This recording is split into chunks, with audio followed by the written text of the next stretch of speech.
these two albums, the only reason I skip certain songs is because they suck.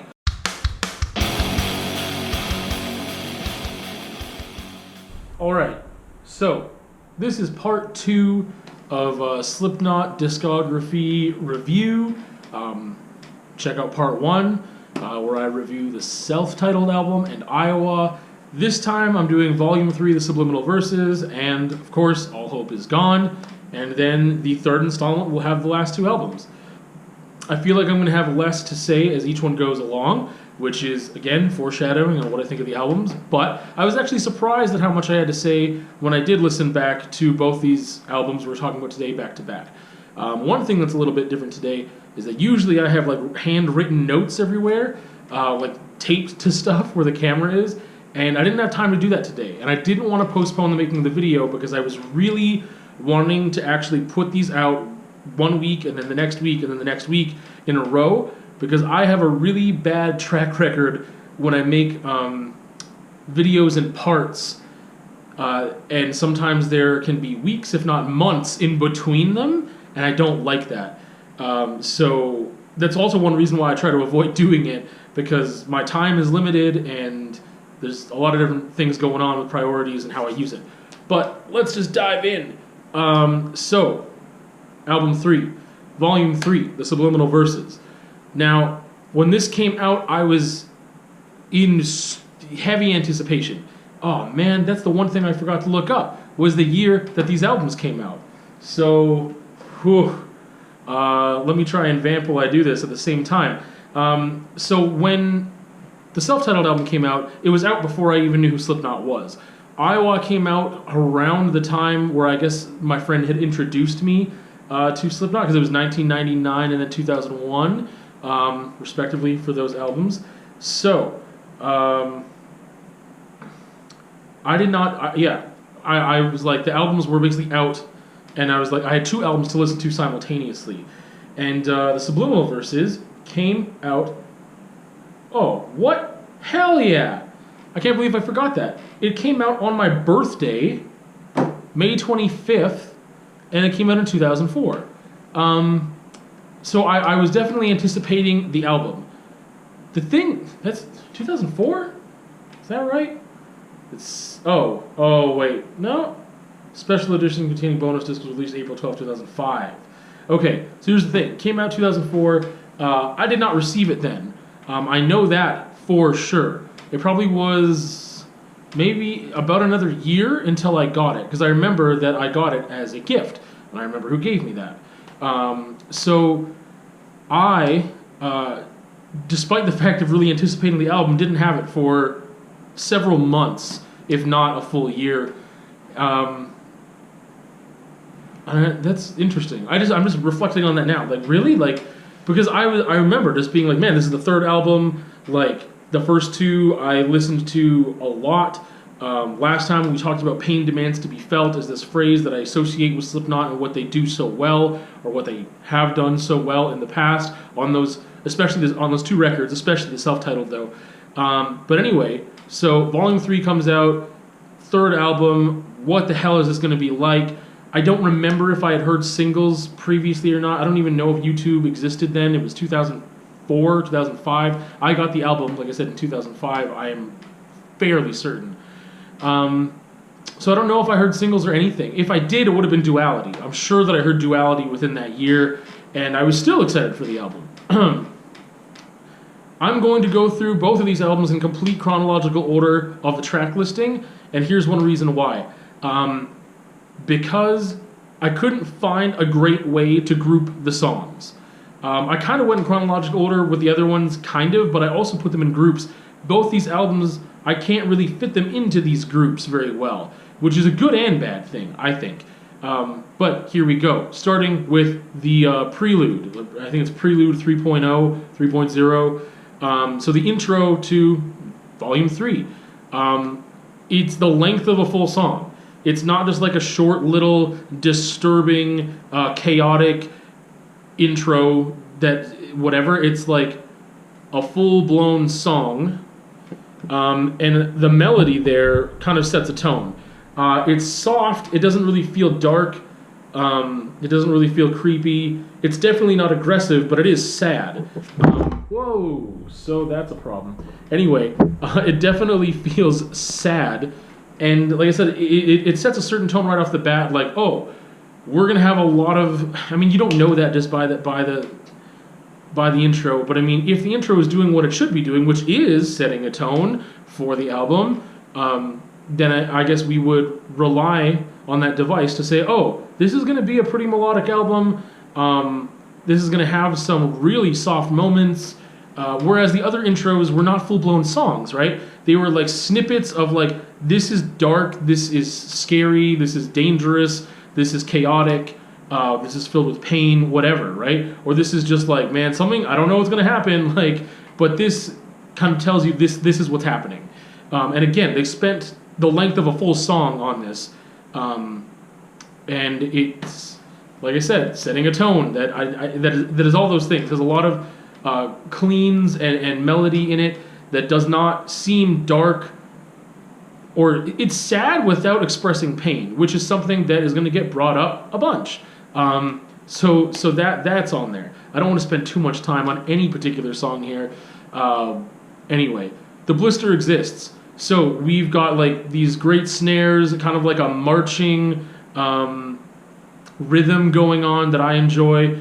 I think the song really is based lyrically around unity, right? Again, with the track listings being purposeful, right? We get this song and we've got more cleans right away. Whereas beforehand, we were kind of introduced to the cleans not right away. It was like really hard, really aggressive, harsh vocals, no cleans in the first couple tracks of the previous albums. And here we've got cleans right away in the first song that's not the intro, and the intro is kind of a full-blown song in itself. Yeah, so again, this kind of clarifies, this is the way things are going to be.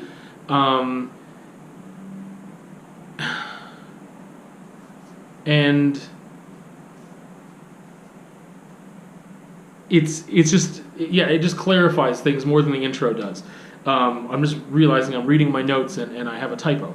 So anyway, beforehand in the previous two albums, when there were cleans, it almost made it in part of a certain song grouping. And now it doesn't, because it's pervasive. It's the whole album is pretty much, and now when there's no cleans, it kind of fits into a grouping in a way. But again, telling you in advance that this album is full of cleans, like, and that's not necessarily a bad thing, but it is a thing that's notable because that's not the way things were before. So the blister exists. Again, it's almost anthemic, but I really have played out that term on talking with the previous albums, and it was more fitting to talk about them then because it was kind of a group, like a song grouping, whereas all these songs seem almost anthemic in a way, not necessarily lyrically, but instrumentally, because they are so well crafted. These are great songs for the most part, which deviates, and we'll talk about why.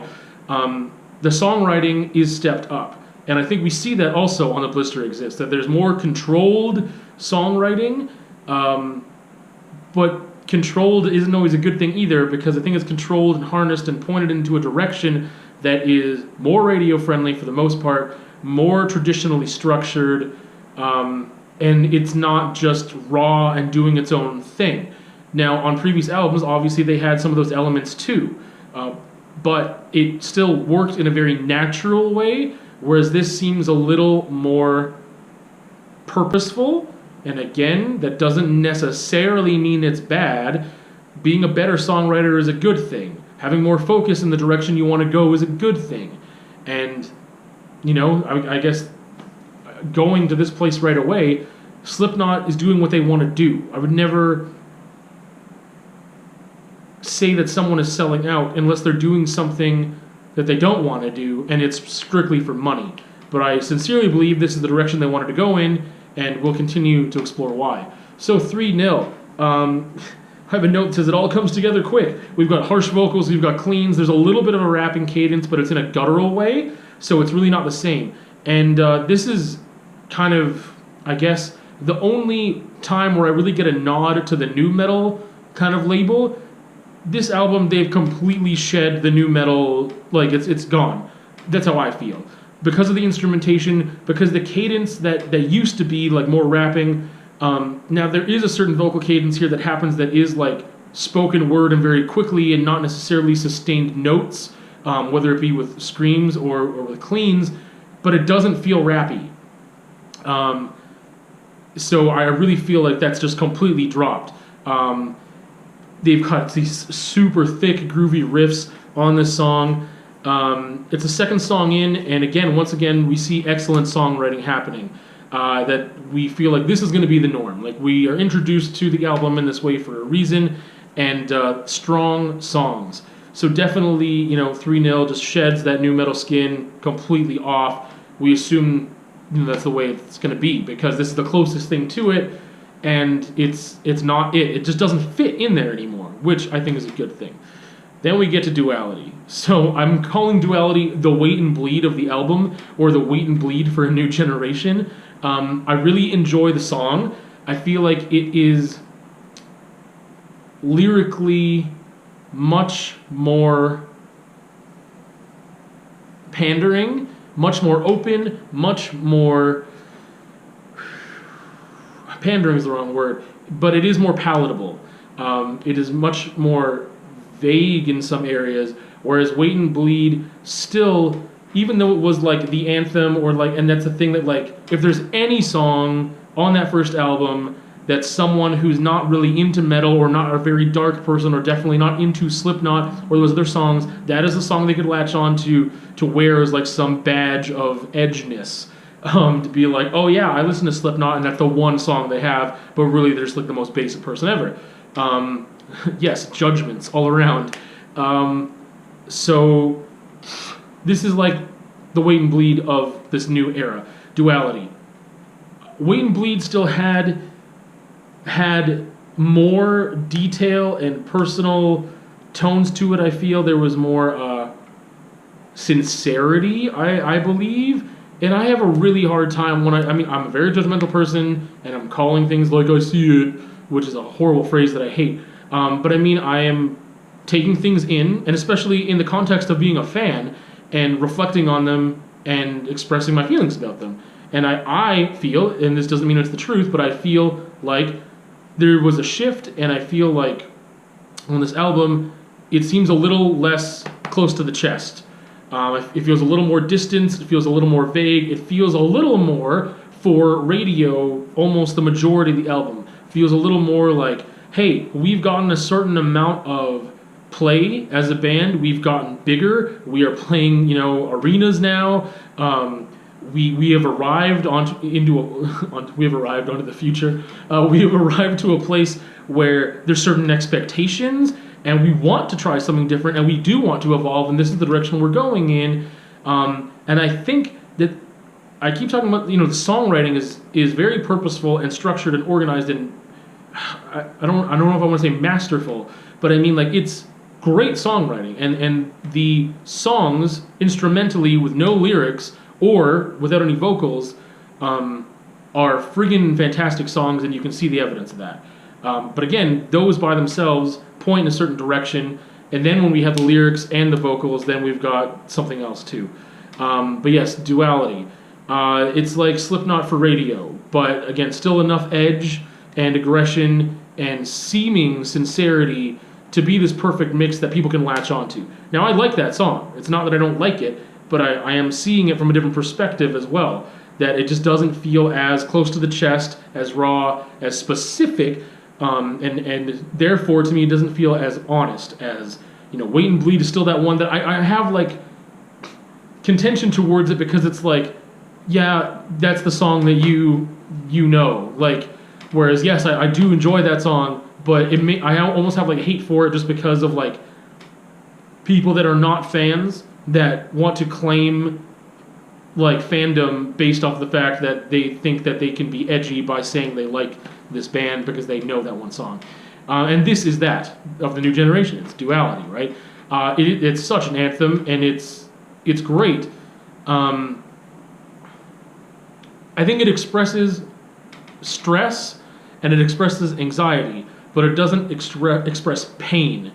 And that is a thing that like a shroud that covers the whole album. is that there's a lot of anxiety, anxiousness, a little bit of chaos, but it's controlled chaos, and I don't feel pain in this album the way that I felt it in the other two. There's a weight and a darkness that is not here. And that's in every aspect of the songwriting, lyrically especially, but again with the songwriting too. I think that the songs themselves, for the most part, they could be, they're dark enough or heavy enough, or you can play with them enough that if your vocal delivery and the lyrics were more reflective of some other things in the other albums, then it could still express pain. Obviously your words mean a lot, and how you deliver them means a lot. But that's not what I again, personally don't feel pain expressed sincerely in this album, especially in this song. And there's some the beginnings of some pretty cringy lyrics, like "All I've Got Is Insane." I think this is the first time I've used the word cringe when it comes to Slipknot, and it's not going to be the last time, unfortunately. But yeah, there's great parts, this stuttering guitar chugging into this like kind of medium tempo breakdown. I like the song. It's a great song, and it's just, I like music, right? I enjoy some pop music even from time to time. It just depends on things. It's just hard hearing Slipknot enter that world and kind of losing some of what I believe made them so relatable and great and amazing, was this certain rawness and truth that I feel like they are losing. And this song is kind of a part of that and a symbol of that. Anyway, Opium of the People. From verse to chorus, it's pretty jarring. They just come in, or Corey comes in with this soaring vocal, and then quickly goes back to screaming and some anxious riffs.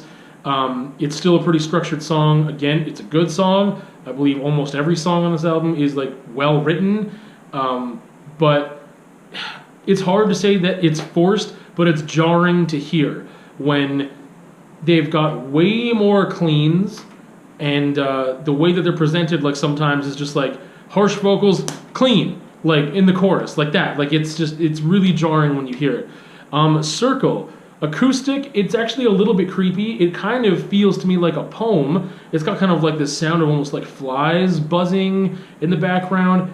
It still doesn't feel dark. I get the sense of longing and searching, but again, what falls short is an expression of pain. And I keep saying that because I think, again, those first two albums, especially the self-titled, expressed that in such a like brutal way that was undeniable, whereas this is deniable. This is like, I don't know, like, I guess that's what they're expressing, but it sounds like it falls a little flat.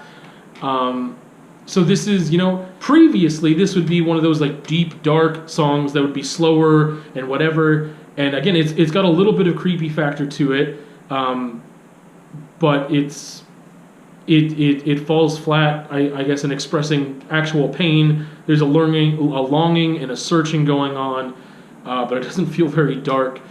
Welcome. So, at this time through the album, we're pretty familiar with the formula. We've got sliding guitars that kind of feel somewhat chaotic.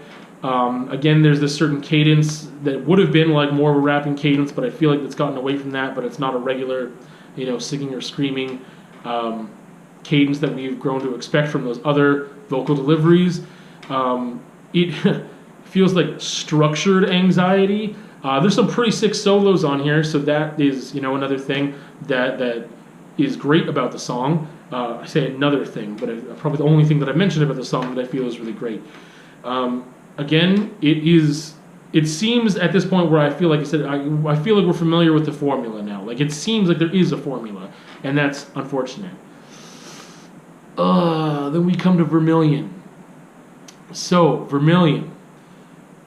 It would have also previously, I think, fit into that deep, dark grouping of songs, but it's much too poppy for that. It still makes the listener feel some kind of way. Like, it's still good at making the audience feel something, Whether it's what was intended to be felt, if there was an intention or not, I'm not sure.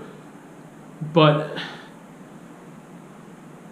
I feel like sometimes the album kind of lost a certain direction, and it's really just meant to be a platform to say, hey, by the way, guys, Corey can sing. And it's like, yes, we knew that. Like, we knew that, and we didn't need to have this as proof of it. He sang on other albums, but we just wanted to let you know that he can sing. Because that just happens so much, and sometimes the delivery of his cleans, there's nothing wrong with the quality of them whatsoever. I would never disparage his quality of singing or skill or talent. But it's the placement and the delivery that is chosen sometimes is like, this doesn't fit with what I am interpreting the song to be about, or what the backtrack instrumentally is making me feel. And sometimes it seems like it's inserted there just because it should be part of a formula or be more palatable. It's sad. The song is sad, but again, it's kind of sad in a poppy way, not in a deep or dark, brooding, moody, making me feel really not good way. Vermilion was, I think it was the second single after Duality, I think. Either way, I mean, they had a music video for it. It was incredibly popular, and it makes sense as to why. Because again, it's something that people can latch on to and be like, oh, this is a very sad and dark and whatever song. The good thing about this song is that it does kind of go back to a more poetic place, I feel, that is more personal, that takes some chances and some risks, and isn't as open, or like... When I say open for interpretation, I mean like some things are left really vague on purpose with songwriting because you want people to bring their own experience to it and be able to relate to it, and that is part of good songwriting, I believe. However, sometimes when you are just an artist that is trying to express something, and I'm saying this as an artist, and not every artist is the same, and I mean artist in a vocalist, lyricist, visual artist, painter, whatever, I need to express something that's just, it's something that's so unique to me, and then you realize that, no, it's not just unique to me, that other people can relate to this. And those are things that are like, wow, like, okay, like it wasn't meant to be for everyone with these like vague expressions of loss and like whatever. Anyway, and I feel like this song has some specifics in the storytelling that don't leave it up to be the super vague thing that anyone can just latch onto. So that is a good thing about Vermilion. Pulse of the Maggots. So a lot to say about the song. I believe it's really an ode to the fans. The whole album feels like an anthem in a way, but again, this is like, I've said this so many times, I wasn't going to drop that term so much, but here it is. It is, again, like the anthem. It is like the anthem of everything. It's a testament to good songwriting. Again, it's great. But then we come in with some cringy lyrics as well. This isn't just a way to be a martyr. I can't walk alone any longer. This is like a rallying of the troops, I feel like, this song. Again, we're talking about unity. Just like Duality in a way is kind of bringing people together through pain. Something that Slipknot professes to do and did very naturally on the first two albums, I feel. They didn't have to make a call out for it, it just happened. Whereas this is a very focused call out for, hey, we need to stick together, and for some reason, the way that it's expressed seems disingenuous a little bit. They're acknowledging the audience very directly and creating a family in a way. Again, that happens naturally. First two albums, that happens naturally. And here it's like a point that's being made. It seems like the personal pain is somewhat fading and not present on this album as much. And that there isn't a lot of, like, again, the lyrics are not close to the chest the way they were before. This song is just really about like, hey, strength in numbers, we can support each other, and done in a very Slipknot way, which is like, this is still a metal song, it's a great song, but again, lyrically, we've got some other things going on that kind of feel like it takes away from what I really love about Slipknot and what those first two albums were really about. other lyrics here. I won't be the inconsequential, I won't be the wasted potential. So obviously positive lyrics, uplifting lyrics expressed in an aggressive way, which is something I really loved about, you know, Slipknot, and how Corey can do that, and that was expressed in the first 2 albums as well. But the call and response bit just seems like a bit much. Do you understand? Yes. Do you understand? Yes. Very much made for live shows. Again, that type of construction isn't necessarily a bad idea, but sometimes it feels contrived. You know, we won't die at the end. It just seems, this is something like when I said before, pandering isn't really what I was looking for. This is pandering. This is welcoming also a new generation of fans in such a way that they're scooping up fans just by doing this and breaking the fourth wall and being like, hey, we see you, we acknowledge you, and we want you to be a part of things, rather than just doing your own thing and people being a part of it naturally. Before I forget, so the video is kind of relevant for this because I really feel like this is one of my favorite songs off the album.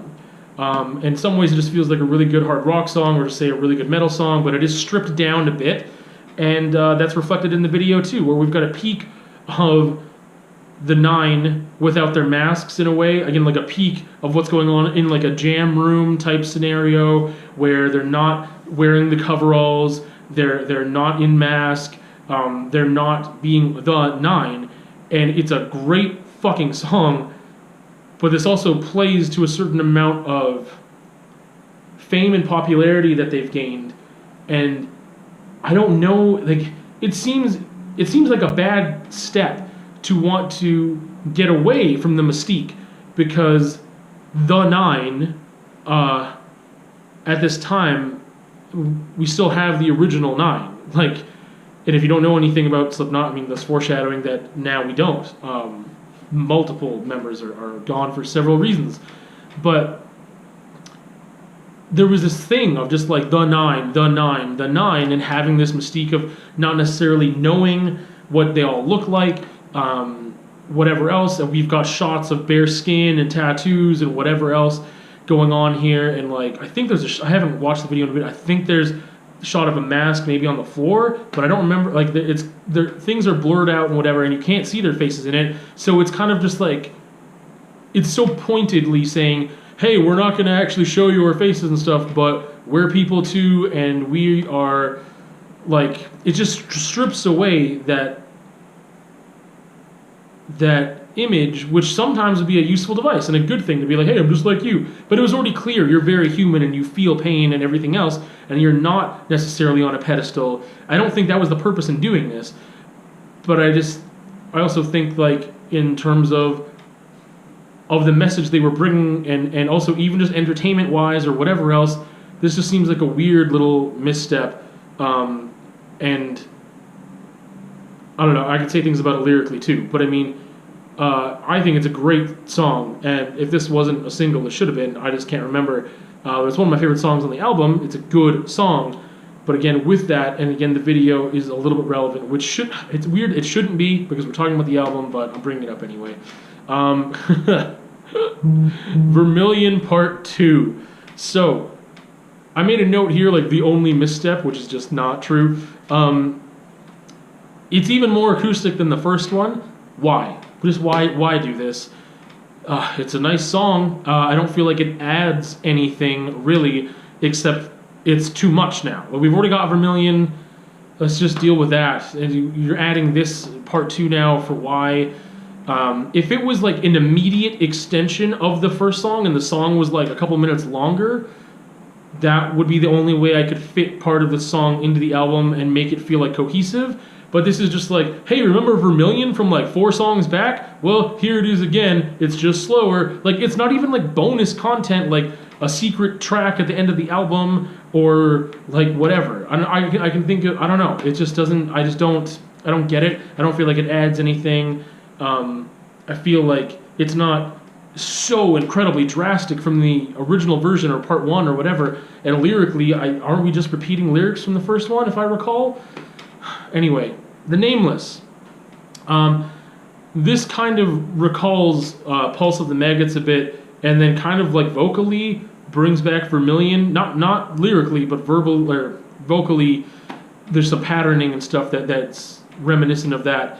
It's not quite redundant, but yeah, the acoustic choruses they feel lame and just, again, not super fitting and a little forced.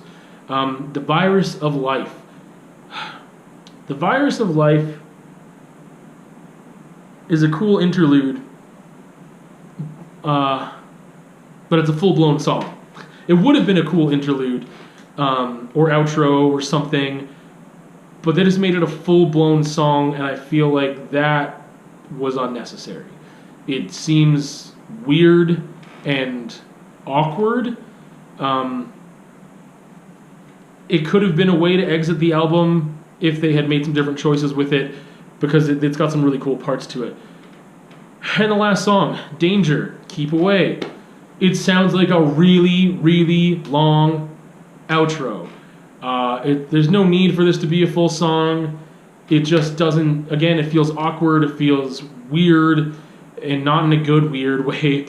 It just doesn't need to do that. It doesn't need to be that. It just really doesn't. And that's how we end off the album. Like, what did we have? Danger, The Virus of Life, at Vermilion Part 2. 3 out of the 4 last tracks seem like one could just be thrown right out, Vermilion Part 2, just garbage, or just like somehow added on to Vermilion. And then, Danger, Keep Away, and The Virus of Life have some cool parts, more The Virus of Life. But they just didn't structure it in a way where it feels like it fits and completes the album. It feels like it takes away, it's too long, it's not necessarily structured enough. It just feels like it was like thrown on there and not refined enough to a point where it made sense. And that is Volume 3, The Subliminal Verses. All Hope Is Gone came out in 2008. So we got a 4-year gap. And at this time, once again, like I was like anticipating it, because I didn't feel like Volume 3 was an album I listened to like a lot still at that time, and I can listen to it now and still enjoy the bulk of the album. But again, anticipating like, a new record, like what is going to happen here? It seems like every time I feel like there's a misstep with an artist or an album, that they end up being like, no, we're going to go back to the roots and it's going to get heavier. I think they even talked about how this is going to be like recalling some of Iowa and really getting some of that feel back into things. And maybe I'm wrong, as I can't trust my memory, but that's what I recall. And I feel like they were a little bit successful in doing that. Let's start, again, chronologically. The intro, Execute. Other than the sick drumming that happens in the last like 30 seconds, this is pointless. I feel like it's just pointless. It's too long. Again, a full-blown song for the intro again, but it doesn't actually have decipherable lyrics for the most part. Sometimes, again, a useful device, have some overlaid stuff masking the true intent, having to have several listens to really, really get it. That's fine. That's perfectly great. Conceptually, that's awesome. But again, you've got like a full song of that almost, not like a snippet of an intro that sets a tone for the album. I feel like this doesn't really set a great tone for the album. And I should have looked up how to pronounce some of these names. Gematria? Oh, the killing name in parentheses. Instrumentally, it's not super different from songs on Volume 3, The Subliminal Verses, at the start. We've got the two-tune guitars coming in with anxious riffs again. It's a little more focused, a little less hokey. One thing I didn't mention, Volume 3 has a lot of what I call anxious riffs. Sometimes they're in solo, sometimes they're just little like end bits of a verse or something, or they're like just parts of a bridge.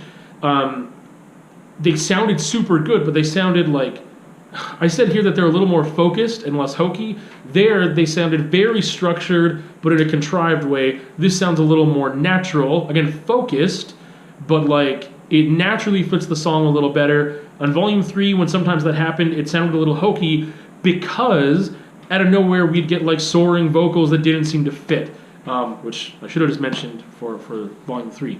Corey's vocals come in really, really strong. this song sets a good, like the first actual song, not like this weird intro long thing. This does set a really good tone, I think, for the album. Again, Corey's vocals coming in really strong. I don't remember if there's any cleans on this. I really don't think there are any cleans on this. I was kind of noteworthy to be like, oh, hey, we're not starting this off with cleans, and maybe that's a good thing. Again, kind of going back to like, oh, we've got Iowa that they are trying to maybe like get the spirit of again on this, and not I don't think they're necessarily coming back from like this horrible album that was reviewed and that critically just like thrown in the trash. Like I don't think that at all. He took 4 years in between to be on top of the world, basically. And that's what makes this lyric a little cringy, is when they say, the time of the nine has begun. No, it's not begun. I mean, you knew that on the last album, which was 4 years before that you had really gained a lot of traction. Obviously, you've gotten even more support, popularity, everything else from since then. This is not the beginning. It's just a weird thing to say. Sulfur. Great song. It is like, I'm recalling now, instead of going back all the way to Wait and Bleed, it's kind of like the duality of this album. But it's a lot harder, which I like. The cleans actually work really well in this song, I find, because I have nothing against cleans at all. I just found that on the first album especially, they were more natural. And on Iowa, they also were a little more natural, even though there was a lot more of them, it seemed. But it was kind of like this shift in the evolution of like, maybe we need more, and then Volume 3 exploded with all these cleans in such a way that, again, made them the songs generally more radio-friendly, more structured, with everything else too, and sometimes it was just like, that doesn't fit right now. But the cleans work really well here. I feel like lyrically we have an expression of pain here that I feel is very relatable and I feel is very real. It's not necessarily packed with the same punch as before for the majority of the song. However, there is, this harsh vocals and a scream right before the solo that does kind of like give it more oomph, for lack of a better word. I don't necessarily feel suffering like I did on the first two albums, where it was undeniable, but I do feel an expression of pain, again, not just lyrically, but lyrically I feel like it does come out without being super vague and pandering and whatever else, and it's more of I don't want to say risky expression, but again, it's not as radio friendly. And there is a vocal delivery here that finally kind of packs it with a little bit more punch. I kind of asked myself, are words enough? Is the lyrics by themselves, are they enough? Or does the rest of the stuff need to really be there for me to feel that pain? Because I think pain can be expressed just through the words. The vocal delivery has to match somehow. It doesn't always have to be aggressive the way that they were expressing it necessarily in the first two albums, because there were softer songs there too that really expressed a lot of stuff that, again, just was like, oh, you were telling a story here that I can't even relate to necessarily, literally, but I still feel something from it because your delivery was so on point.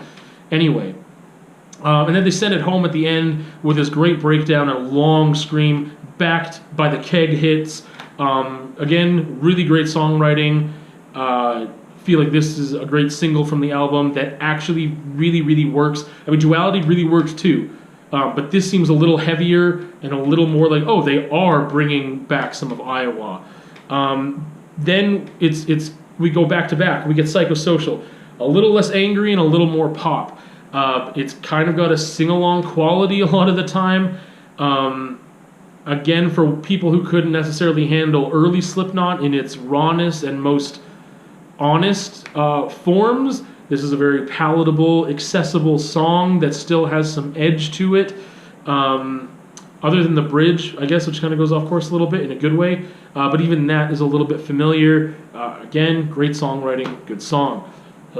Dead Memories. Dead Memories. I feel like they shit the bed. This is like, it happened earlier in the track listing. I can identify with the song. Because who can't? And that's the problem. Like, again, it's great songwriting, great practice, very focused lyrically on being able to be accessible to many people. Almost anyone can relate to this song. Purposely constructed that way to be like a pop song. Again, for those kids or those people who want to be edgy but they're super basic. It's just really too formulaic for my taste, and it feels like it's really constructed for a mass audience rather than just being naturally whatever. And again, it's hard for me to say that because I'm like, oh, there's obviously an evolution with bands. I don't expect them to stay the same, and the choices they make are for different reasons, and I don't know why they chose to do certain things. I can only guess and kind of process things as a fan and figure out for myself and why or why not. Yeah, it's not quite as pointless as Vermilion Part 2 was, and it's much more radio friendly than that song. It just, again, seems pretty cringy with a lot of the lyrics that are so relatable to almost anyone who's had a relationship, because how many people get into a relationship, a romantic one, that doesn't end, you know? Like, anyway, it's too much. Vendetta, we get those big grooves back and a vocal pattern in the bridge that's great, and at the end, I don't really have much to say about it except that I feel like, again, this is kind of a return to Iowa in a way, but it matured, but I feel like they channeled that energy. It's a good song, and I don't really have a lot to say about it, probably because I don't have anything really negative or really positive, but it's good. Butcher's Hook. The lyrics and vocals are a nice return to not being super accessible. The gang vocals and soaring vocals seem a little misplaced in the chorus, but everything else is really cool. It's generally a really good song. Again, pretty solid. And again, with pronunciation, I should have looked this up. Gehenna or whatever. I say take Dead Memories out with its horrible, horrible lyrics and almost like self-martyrdom in this pity party way, and just replace it with this. It's a slower song. It's much more appropriate and better at expressing pain, and it has a touch of darkness. If we just took Dead Memories out and just kept this in, I would have felt like, oh, we do get a little bit of a slower song here, but it's not like just out of nowhere like a ballad almost for everyone, and it's sad and the most accessible thing in the world. The cleans on this don't just soar out of nowhere. They're not just like, hey, out of nowhere we're just going sky high. That's not what happens. They fit very nicely into the song. I sing along to the song and I don't feel weird. Dead Memories is a great song structurally, and it makes me want to sing to it, but I feel awkward singing to it because it's just out of the fact that I know the song and I've heard it enough, and that it is immediately catchy, but it's like, it doesn't feel good. Like, again, who can't relate to it? It's so, but at the same time, I wouldn't want to relate to it in some ways with how, again, vague and impersonal it feels for such a personal song. This Cold Black, a banger. It just seems like really relentless.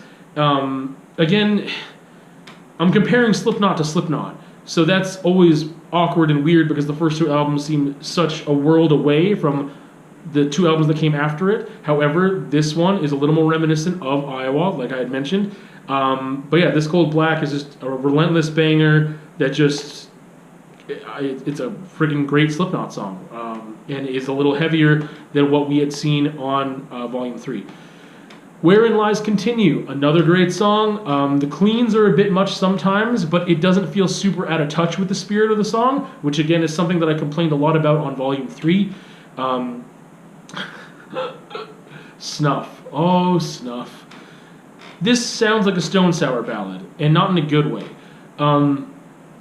By the way, the first two Stone Sour albums, as just an aside, I really enjoy a lot. And they have like one ballad on each. It's like Bother, then it's Through the Glass. Those two songs are my least favorite, not because they're ballads, not because they're soft or they're slower or acoustic based or whatever. That's not why. It's just the presentation of them, the way that Corey decided to take them, especially lyrically, where he's got incredibly poetic, dense, layered imagery and metaphors on almost every other song, On Stone Sour's self-titled, not so much in Come Whatever May, but anyway. Same thing with Slipknot. Like the first two albums seem to be dense and layered and have all these lyrical metaphors and whatever, and then we're getting, at least on Volume 3, was way more just like radio accessible, not as poetic. Snuff is just a horrible song. The chorus lyrics, if I thought that Dead Memories had a little bit of a pity party, like Snuff takes it to the next level. It is just absolutely horrible. I can't think while I'm talking about the lyrics, and I didn't have them like ready at hand. So I'm going to read some out right now. So if you love me, let me go and run away before I know. My heart is just too dark to care. I can't destroy what isn't there. And I'm sorry for the melodramatic, like making fun of whatever, but like that's the thing. Again, Corey is capable of expressing pain and anything I really feel as a writer incredibly sincerely, and this doesn't feel that way. This feels beyond surface. It's not close to the chest. It doesn't feel sincere. It feels, man, there's so much, there's this whole song, like I'm looking at the lyrics and I'm just like, I can't, I'd have to read the whole song.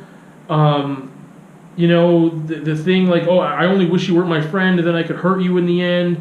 Oh, I never claimed to be a saint. Like it's just the worst lyrically.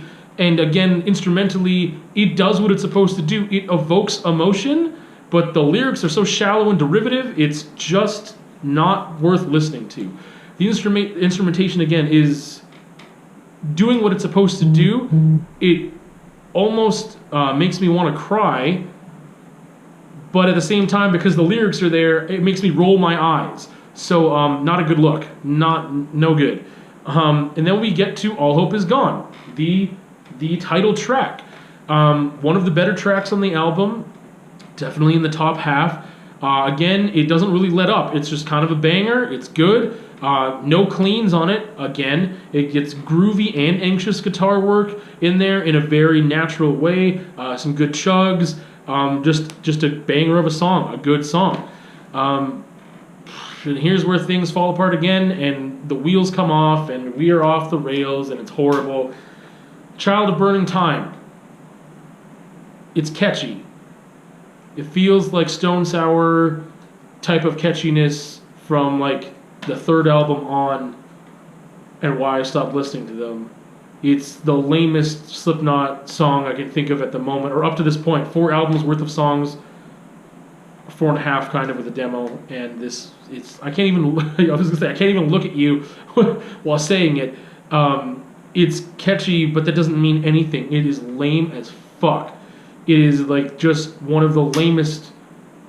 I'm not gonna spend any more breath talking about it. Vermilion Part 2, Bloodstone mix. Why?